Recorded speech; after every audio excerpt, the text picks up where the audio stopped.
If I had a gun held to my head and I had to get as much traction as possible for my personal brand, starting from scratch, what strategy would I deploy?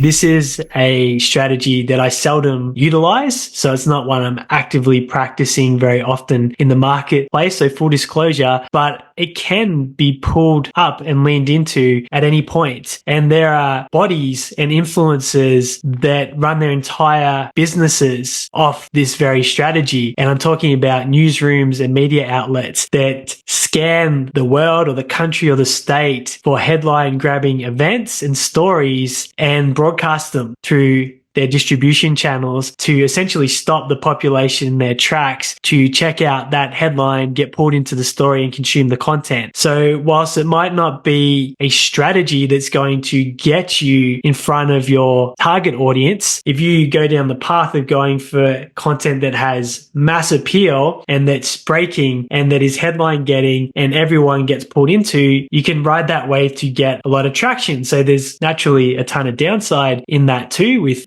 appealing to a large percentage of the population that isn't a fit for your audience. But if the goal purely is traction and going viral, then jumping on anything that's grabbing headlines first and foremost. So when people start typing in and searching up the story, your content's already out there. It's going to be one that's front and center when it comes up. Now, as a personal brand, this strategy would entail a lot of work because you have to set up your Google alerts. You have to be looking at Google Trends, following hashtags, scanning newsrooms. So you can jump on a breaking story ahead of everyone else, then be ready to record content on it immediately and tie it back to your subject matter of expertise and do it at a high quality so people actually retain and stay tuned into it for it to be effective. So there's a lot of moving parts and you have to, like I said, be ready to go 24/7. So for me, it's not a long-term strategy, but if that scenario existed where I had the gun held to my head and I had to get traction, I'd be going for what's the biggest emerging headline that I can see right now. And I would quickly get my phone out. I would do some commentary on that story, on that event that has the most global possible appeal. I would get the right hashtags for it. I would promote engagement. So in that content piece, I'll be asking people for their opinions to get involved in the conversation in the comments below. So we can tell the algorithms and platforms that this is what people are responding to and want to see. And that's how I get traction. So like I said,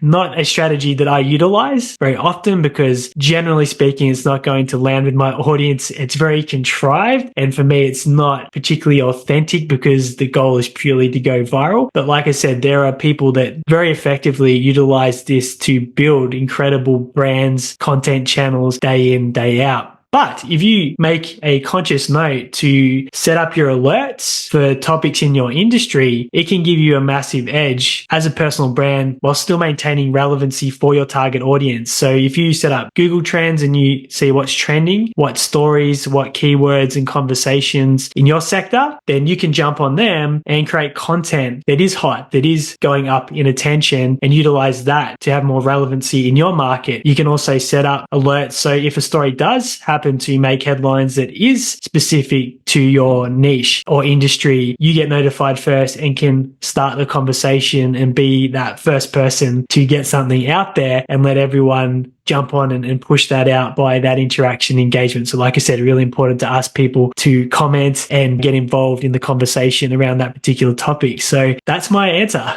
to that scenario. It doesn't necessarily mean it's right. Like I said, it's not necessarily one that I utilize, but every now and again, if I notice a topic is taking off, I may do a podcast episode or a video about it very quickly to get it out there. AI, when that was everywhere with ChatGPT last year, I made some content around that and naturally it got a lot more traction than a lot of other bits of content that were going out that piece of time. But that's there. It's in your weaponry now as a personal brand. You can pick, like I said, the topics that you want to follow and get alerts on them. Google Trends is a great place to see what's currently taking off in your sector and just to get some relevant ideas as well. Follow particular news headlines or publications that are in your industry. So when they're pushing out stories or headlines, you're there front and center. Make sure you got the right hashtags and you ask for engagement. That's always there at any time you feel like you want to get a bit of traction or get a bit of conversation going with the wider community. Go for the relevancy strategy. that's always there. As I've mentioned in most other podcast episodes, I generally promote the more leveraged, authentic style of content, the 30 days in 90 minutes process where you show up, have an amazing conversation about topics that are still relevant for your niche, but they might not be the most trending or headline grabbing pieces of content that are happening right now in today's newspapers or online world, and recording that process, getting it repurposed into your videos and into your posts. So